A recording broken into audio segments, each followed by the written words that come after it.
Drowning in decisions. Before I start this video, let me talk about who this video is for. This video is for who I was 5 years ago. 5 years ago, I felt like I didn't have the character trait of willpower. And no matter what I wanted to do, no matter what habit I wanted to build, it wouldn't be possible because I just didn't have the character trait. You know, I would want to sleep at 10:30 p.m. every day, but I would end up sleeping at 2 a.m., 3 a.m., 4 a.m. And it just felt impossible, right? And that was 5 years ago. But now I'm completely changed and I feel like I have so much more power. And this video is about that change. And even though it's not about the whole change, it's about one step towards who I am today, which if you implement, it might help you, right? Okay. The change I'm talking about is the way that we see willpower. You know, all of us, most of us see willpower as a character trait that either you have or you don't have. But one of my biggest mentors, a certified psychologist on YouTube, a content creator named Healthy Gamer GG, Ali Kanoja, describes willpower in a completely different way. And the way that he describes willpower is more of a battery instead of as a character trait.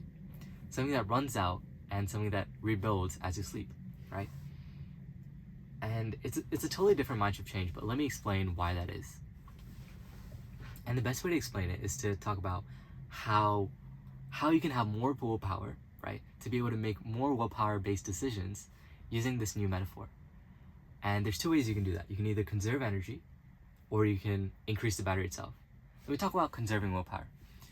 Everyone knows about this idea of willpower fatigue, and maybe you don't know about it, but essentially it's this idea that as you get throughout the day, it gets harder and harder to use your willpower to make decisions. That is why it is so hard to sleep at night.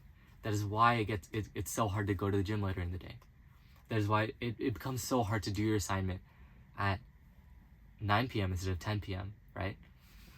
So that's what willpower fatigue is. The way that you can conserve it is by systemizing your life, by customizing your environment so you don't have to use willpower as much. For example, like if you don't want to eat cookies, then don't have any cookies in the house. Essentially do anything that you possibly can to remove willpower from the equation and just make it like easy equation type of things. Like, for example, when I go on the run, I don't think about, oh, I'm about to run 2 miles. I think, oh, I just have to get outside the house. And once I get outside the house, I'm like, okay, do I want to run now? If I don't, I just go back home. If I do, I then actually go on the run. And then it becomes so much easier to use that willpower because I'm not using the willpower to go on the 2-mile run. I'm using the willpower to just get outside. So small things like that can be immense, especially when you're adding those in of multiple thousands of decisions throughout the day.